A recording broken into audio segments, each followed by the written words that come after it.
Existe una frase que probablemente cualquier aficionado mexicano ha escuchado más de una vez. México jugó como nunca y perdió como siempre. Es una de las ideas que parecen tal vez más evidentes durante todos estos años, pero casi nunca nadie se detiene a preguntarse si realmente es cierto. Lo repetimos después de mundiales, después de eliminaciones dolorosas o incluso después de una victoria que terminó no significando nada. Lo dicen periodistas, lo dicen exjugadores, comentaristas, incluso nosotros como aficionados solemos repetirlo. Y precisamente por repetirse durante tanto tiempo, terminó convirtiéndose en una explicación para absolutamente todo. México gana y se dice, ya veremos cuando lleguen los partidos importantes. México pierde y se dice, es el mismo México de siempre. México cambia de entrenador y da igual, la historia volverá a repetirse. Pero, ¿qué significa exactamente que México siempre sea el mismo? Porque cuando uno intenta responder esa pregunta, aparece un problema. Nadie parece estar hablando de lo mismo. Para algunos significa no superar los octavos de final. Para otros significa no producir futbolistas de clase mundial. Hay quienes creen que el problema siempre ha sido la Liga MX, otros culpan a los directivos, algunos a la mentalidad, y todos ellos parecen tener argumentos razonables para quejarse. Sin embargo, si todas esas explicaciones fueran suficientes, la historia de la selección ya habría cambiado hace mucho tiempo, porque durante los últimos 30 años México ha intentado resolver prácticamente todos los anteriores cuestionamientos. Cuando pensamos en el México de finales de los 90, la imagen que suele venir a la cabeza es completamente distinta a la del México de 2006 y a su vez no se parece tanto al equipo que vimos en 2018, ni mucho menos al que fracasó en 2022. Los nombres evidentemente cambiaron, al igual que los entrenadores, pero también las ideas futbolísticas. Pero para entender hasta qué punto ocurrió esta transformación, hay que ir mucho más allá de los resultados. Tomemos como ejemplo a los entrenadores. Entre 1992 y 2022, México pasó por Manuel Lapuente, Javier Aguirre en dos etapas distintas, Ricardo Lavolpe, Sven-Goran Eriksson, José Manuel de la Torre, Miguel El Piojo Herrera, Juan Carlos Osorio, Gerardo Martino y Jaime Lozano. 9 procesos completamente diferentes. Y no estamos hablando únicamente de nacionalidades distintas, estamos hablando de formas radicalmente opuestas de entender al fútbol. Si alguien afirmara que México jugó exactamente igual durante 30 años, simplemente estaría equivocado. No fue así, tampoco utilizaron los mismos futbolistas ni compartieron la misma idea de juego. Entonces,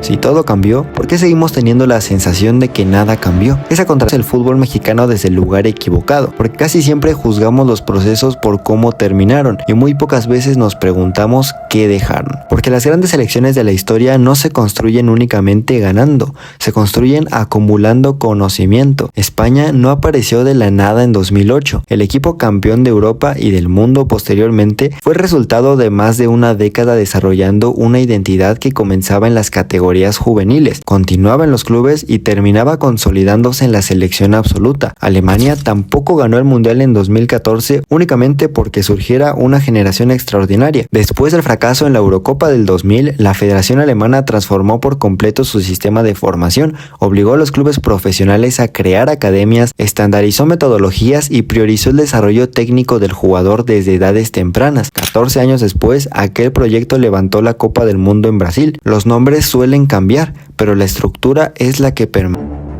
Aquí aparece la primera gran promesa del fútbol mexicano moderno y también la primera pista de un patrón que tardaríamos casi 30 años en comprender. Si queremos descubrir cuándo comenzó realmente este ciclo, probablemente tengamos que viajar a finales de los 90, porque aunque hoy solemos recordar a Francia 98 únicamente por la derrota contra Alemania, ese mundial representó algo mucho más importante. Representó la primera vez que el fútbol mexicano moderno creyó y con argumentos reales que ya pertenecía a la élite. Cuando Manuel Lapuente asumió la dirección técnica de la selección en 1997, México no era un proyecto en crisis, de hecho todo lo contrario. A diferencia de otros técnicos que llegarían años después con propuestas tácticas revolucionarias, Manuel Lapuente no pretendía reinventar la forma de jugar en México, su mayor virtud era otra. Entendía perfectamente al futbolista mexicano, construyó un equipo equilibrado con jerarquías claras y un vestidor muy sólido. Y esa combinación entre experiencia colectiva y talento individual convirtió a México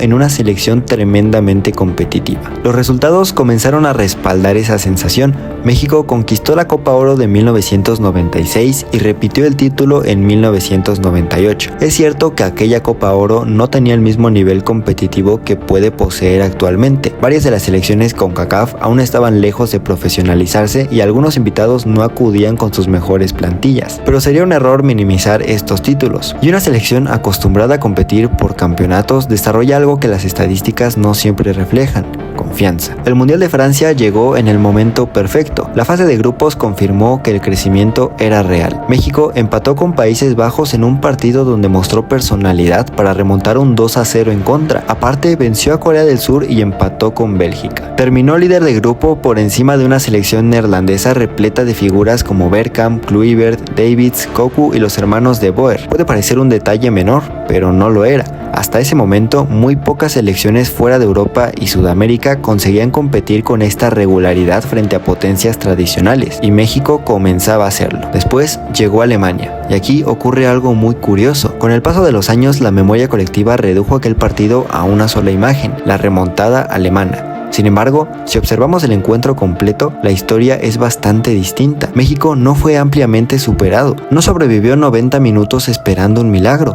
Durante una buena parte del partido fue más que competitivo. Golpeó primero con el gol de Luis Hernández y obligó a Alemania a cambiar el ritmo del encuentro. Alemania tuvo que terminar imponiendo su experiencia, pero el mensaje era completamente diferente al de otros mundiales. La conversación ya no era "México está lejos", ahora era "México está cerca". Y aquí aparece un punto muy importante, porque normalmente pensamos que Francia 98 fue el punto más alto de aquella generación, cuando en realidad probablemente ni siquiera fue el más importante. El verdadero momento que convenció a millones de mexicanos de que el país había encontrado la fórmula llegó un año después. Y de hecho ocurrió en casa. La Copa Confederaciones de 1999 era un torneo muy distinto al que conocemos hoy. En aquel momento reunía a los campeones continentales y era considerada, junto al Mundial, la competición de selecciones más prestigiosa organizada por la FIFA. No tenía el tamaño de una Copa del Mundo, pero sí representaba una oportunidad única para medir a campeones de distintas confederaciones, y México llegaba como campeón de la CONCACAF. Desde el inicio quedó claro que el torneo tendría un nivel muy alto. Brasil acudió con una plantilla llena de talento, y aunque muchos digan que eran solamente suplentes, esto no le resta mérito a los increíbles jugadores que tenía aquella plantilla. Alemania, por distintas circunstancias, acudió también con una plantilla alternativa y fue una de las decepciones del campeonato. Eso suele utilizarse para restarle mérito al torneo, pero esa crítica pierde fuerza cuando se observa el camino de México, porque el rival decisivo no fue Alemania, sino Brasil.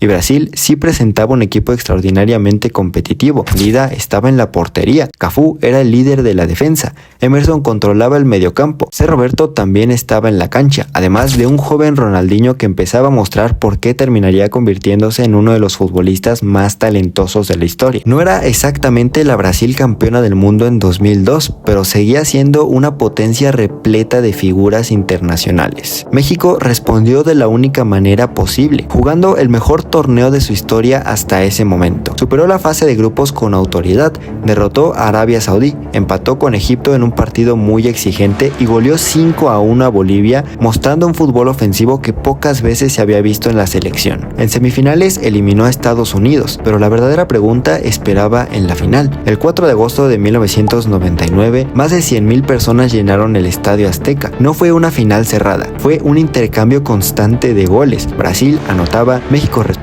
Brasil volvía a empatar, México volvía a adelantarse. Luis Hernández, Miguel Cepeda con un doblete, Cuauhtémoc Blanco, cada ataque parecía cambiar la historia del partido. El marcador finalmente terminó 4-3 a favor de México, pero el resultado por sí solo no explica la magnitud de aquella victoria, porque por primera vez en su historia, México levantaba un torneo oficial de la FIFA, derrotando además a una potencia mundial en la final, y por primera vez el debate dejó de ser exclusivamente nacional, y en distintos medios internacionales comenzó a hablarse de México como una selección emergente, capaz de competir con cualquiera en una gran cita. Y aquí se nos plantea otra pregunta importante, porque si México acababa de ganar el torneo más importante en su historia, si acababa de derrotar a Brasil en una final y se llevaba 2 años demostrando un crecimiento constante, ¿por qué ese proyecto no cambió para siempre el destino de la selección? Esa será la primera gran evidencia de nuestra investigación, porque México no tenía un problema para alcanzar la cima de vez en cuando, más bien tenía un problema para convertir la cima en su punto de partida para la siguiente. Las grandes selecciones entienden algo muy importante. Los títulos no representan el final del camino, representan el comienzo del siguiente. Y precisamente aquí aparece la primera gran diferencia con la historia del fútbol mexicano.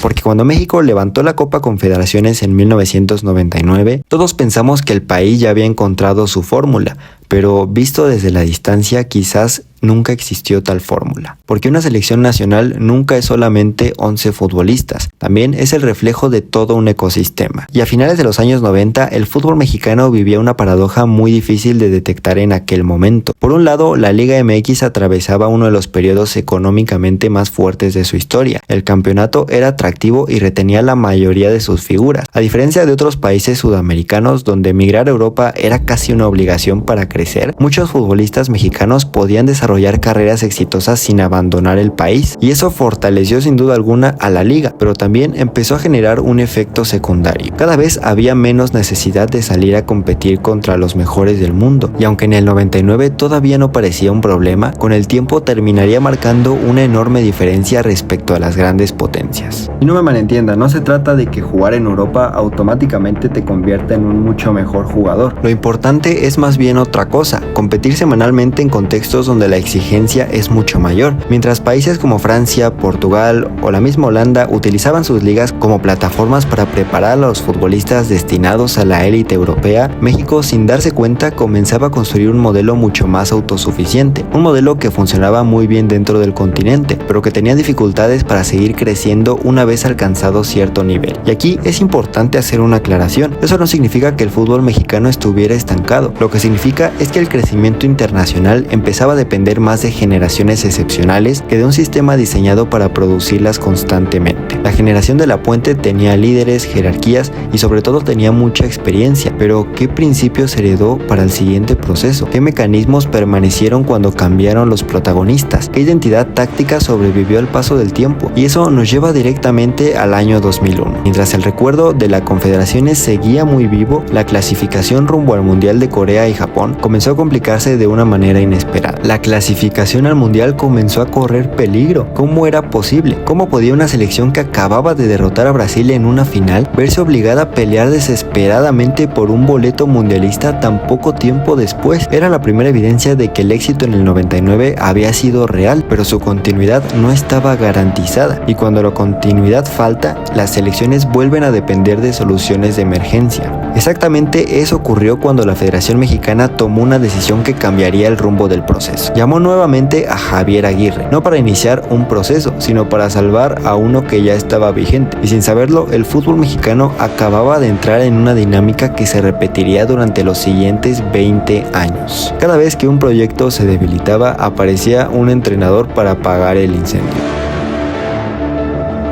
Si algo demuestra la historia del deporte es que llegar a la cima nunca ha sido el desafío más difícil. Lo verdaderamente complicado es construir algo que permanezca ahí. La clasificación al mundial ya estaba en riesgo. Hoy conocemos ese periodo como uno de los momentos más tensos de la historia reciente de la selección. Durante aquellos años la selección seguía dependiendo y esa dependencia terminaría pasando factura. En julio de 2001, Manuel Lapuente dejó de ser el entrenador nacional. En su lugar apareció un hombre que con el paso del tiempo terminaría convirtiéndose en una especie de símbolo de las situaciones límite del fútbol mexicano, Javier Aguirre. Y aquí nace otro patrón que perseguiría a la selección durante décadas. Aguirre no llegó para desarrollar un proyecto desde el principio, llegó para apagar un incendio. Su misión no era construir el México de los siguientes 10 años, era solo clasificar al Mundial, y de hecho lo consiguió. Con un equipo que recuperó rápidamente la confianza, la clasificación terminó llegando. Y en ese momento la decisión pareció completamente correcta, pero vista desde la distancia, también Deco estaba desarrollando una enorme capacidad para sobrevivir a la crisis, pero seguía sin descubrir cómo impedir que esas crisis apinar todos los partidos. Era una selección tremendamente incómoda para cualquier rival, y esa diferencia respondía directamente la personalidad de Aguirre. México terminó primero por encima de Italia en una Copa del Mundo. No ocurría todos los días,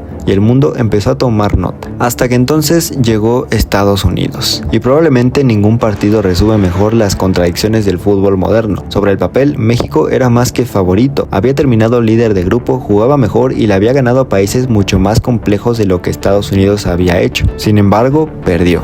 y esa derrota dejó una herida que todavía hoy sigue siendo difícil de explicar únicamente desde lo futbolístico. Aquella tarde México descubrió que competir bien durante la fase de grupos no garantizaba competir igual de bien cuando aumentaba la presión, y esa lección volvería a aparecer varias veces en los años siguientes.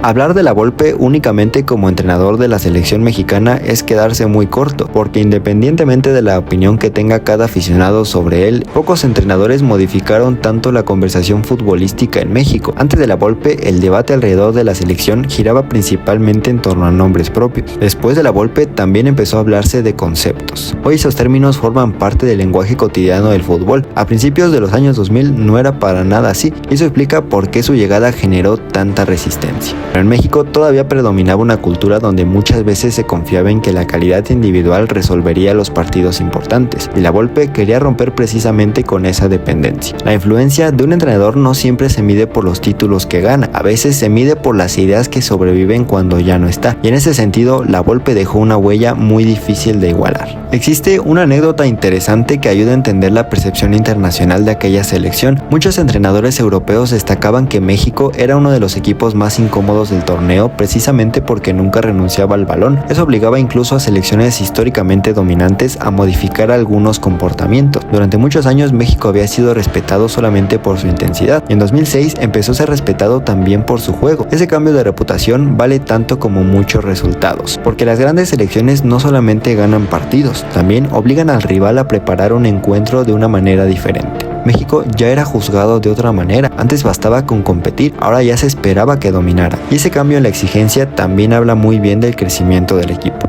Y por eso, aunque evidentemente este mundial no fue un éxito rotundo, sí creo que dejó muchas bases para construir todo lo que mencionaremos ahora. Existe una pregunta que probablemente cualquier aficionado mexicano se ha hecho alguna vez. ¿Qué pasó en 2013? ¿Cómo era posible que la misma selección que apenas unos meses antes había ganado el oro olímpico, que seguía teniendo al Chicharito en un Manchester United finalista de Champions, a Guardado consolidado en Europa y a un referente Rafa Márquez, terminara dependiendo de un gol de Estados Unidos para clasificar al mundial? Los proyectos realmente sólidos no colapsan en cuestión de meses. Pueden tener malos resultados, obviamente, pueden atravesar crisis, pero no pasan de tocar el cielo a rozar el abismo de un año para otro, porque una generación puede ganar títulos, pero solo una identidad consigue que esos títulos dejen un legado permanente, y ahí está la gran diferencia. Cuando comenzó la eliminatoria rumbo a 2014, México seguía teniendo buenos futbolistas. Eso es muy importante de aclarar, porque no hubo una desaparición repentina de los talentos, pero también existía otro factor, pues por muchos años el dominio de México en la CONCACAF había generado una paradoja. La selección ya estaba acostumbrada a ganar, pero muy pocas veces era obligada a competir o reinventarse. En otras palabras, México seguía probando los exámenes fáciles. El problema era que llevaba demasiado tiempo sin enfrentarse de manera constante a exámenes realmente difíciles. La destitución de José Manuel de la Torre fue el reflejo perfecto de ese momento, no porque estuviera completamente injustificada. Los resultados hacían muy difícil sostener el proyecto.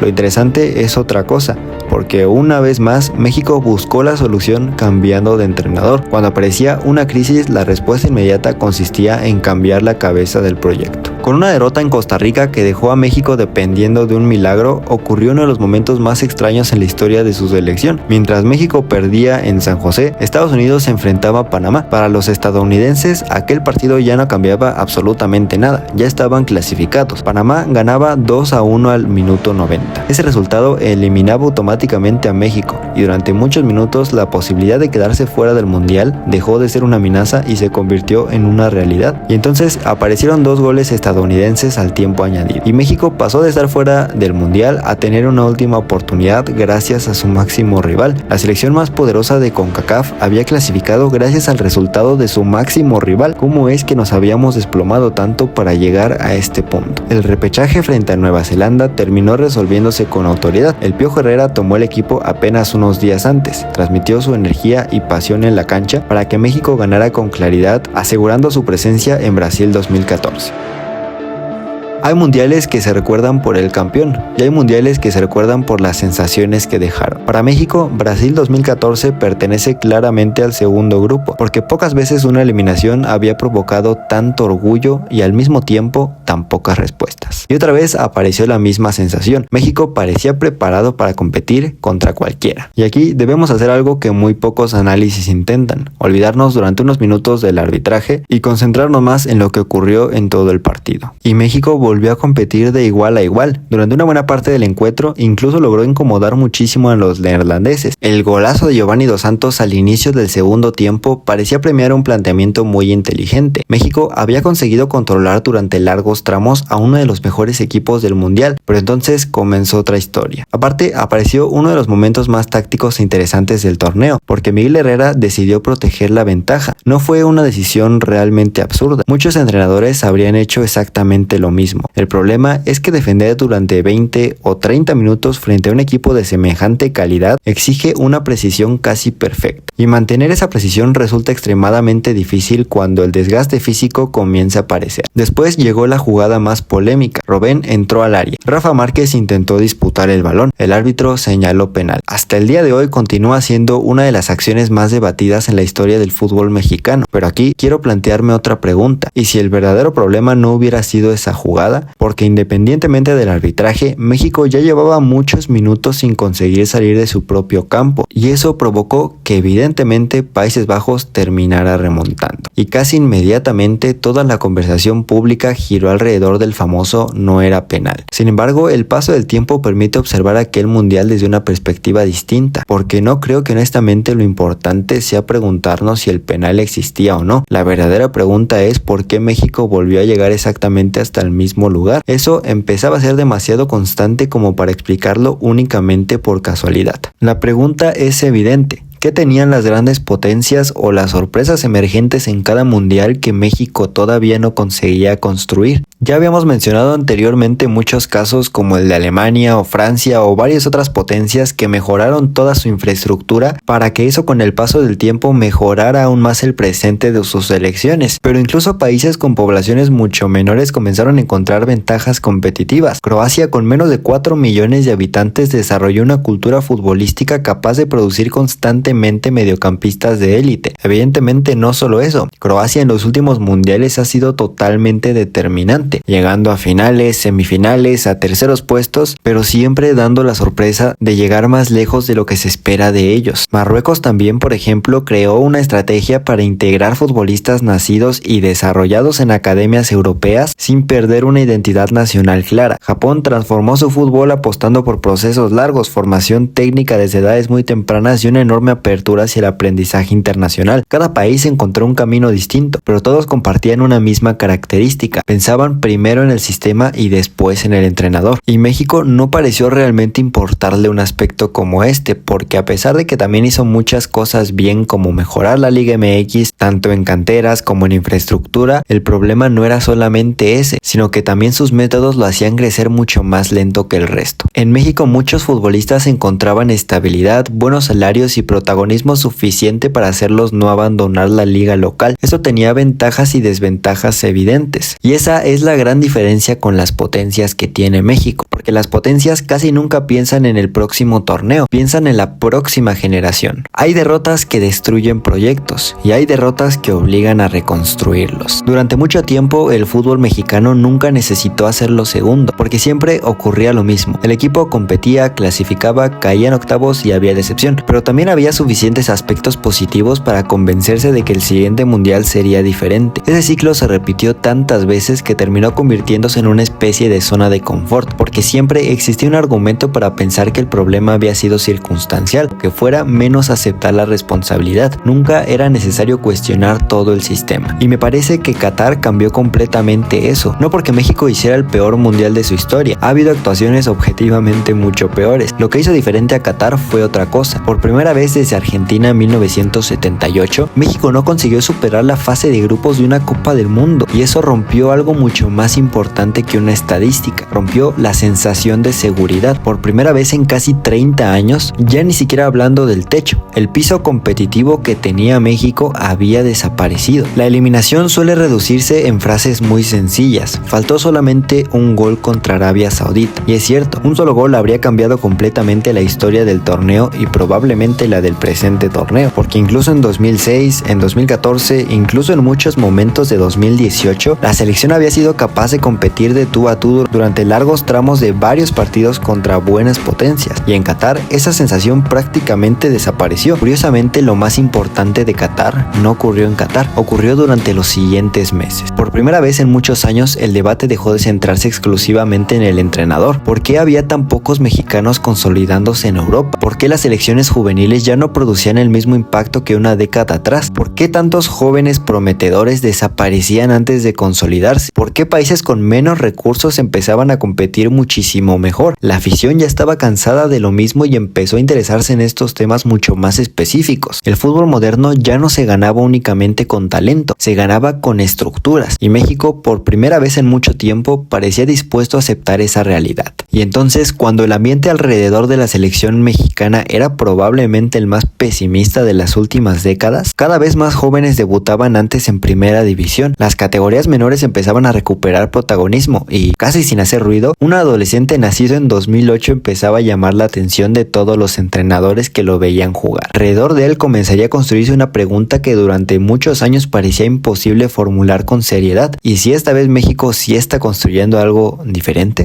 Después de mucho tiempo recorriendo la historia de la selección mexicana durante este video, ha llegado el momento de responder la pregunta o premisa de este documental. ¿Estamos viendo al mejor México de la historia? Tal vez todavía no, pero si respondiéramos únicamente eso, todo este documental habría sido inútil, porque la verdadera pregunta nunca fue quién ha ganado más partidos o quién tiene mejores estadísticas. La pregunta es otra: ¿existe algo en el México actual que no hubiera existido en ninguna otra generación? Y por primera vez la respuesta es que sí. Cuando Javier Aguirre regresó a la selección nacional, muchos pensaron que simplemente volvía un viejo conocido, el entrenador que había apagado incendios, el hombre de la experiencia y el técnico capaz de estabilizar el vestidor. Era una lectura lógica. Después de todo, esa había sido su función en 2001 y también en 2009, pero esta vez el contexto era completamente distinto, porque Aguirre ya no llegaba para salvar una clasificación mundialista, llegaba para preparar un proyecto cuyo gran objetivo no era únicamente competir en 2026, era cambiar la inercia que el fútbol mexicano arrastraba desde hacía décadas. Los mejores procesos de la historia reciente de México nacieron cuando existía tiempo. La Puente tuvo tiempo, la Volpe tuvo tiempo, Miguel Herrera en cambio prácticamente no lo tuvo. Y aquí es donde aparece un contraste que me parece muy bonito. Hace una década, cuando aparecía un joven prometedor, toda la esperanza del país recaía solamente sobre él. Cada uno en distintos momentos fue presentado casi como el salvador del fútbol mexicano. Y hoy la conversación empieza a cambiar. Ya no se habla únicamente de Gilberto Mora, se habla también de todo el equipo que tiene alrededor, no solo los jóvenes, también los más experimentados, aportando a que los jóvenes puedan tener aún más experiencia, de un sistema que realmente funciona como un equipo. Entonces, ¿qué es lo que hace diferente el presente de México? No es que hoy tenga mejores jugadores que nunca, todavía es muy pronto para afirmarlo, no es que Javier Aguirre sea automáticamente el mejor entrenador de la historia, pero lo que realmente se siente distinto es que por primera vez en mucho tiempo la conversación parece girar alrededor de cómo construir una selección mejor y no únicamente alrededor de quién debe dirigirla. Puede parecer un cambio pequeño, pero yo creo que es el cambio más drástico que podía tener la selección y también el mejor, porque todas las grandes selecciones comenzaron exactamente así. Primero cambiaron la conversación, después cambiaron su historia. Y aquí creo que llegamos a la conclusión más importante de todo este documental. Durante años pensamos que el gran sueño del fútbol mexicano era encontrar a su mejor generación, o al menos a una plagada de estrellas. Hoy creo que ese nunca fue el verdadero sueño. El verdadero sueño era construir un fútbol donde ninguna generación tuviera que salvar a las demás. Un fútbol donde el talento dejara de ser una excepción y se convirtiera en una consecuencia. Pero bueno amigos, aquí terminamos este documental que espero de corazón que les haya gustado. Sé que probablemente es un poco largo, así que si llegaste hasta aquí te agradezco mucho y de verdad repito, espero que te haya gustado. Ya se nos hizo de noche incluso.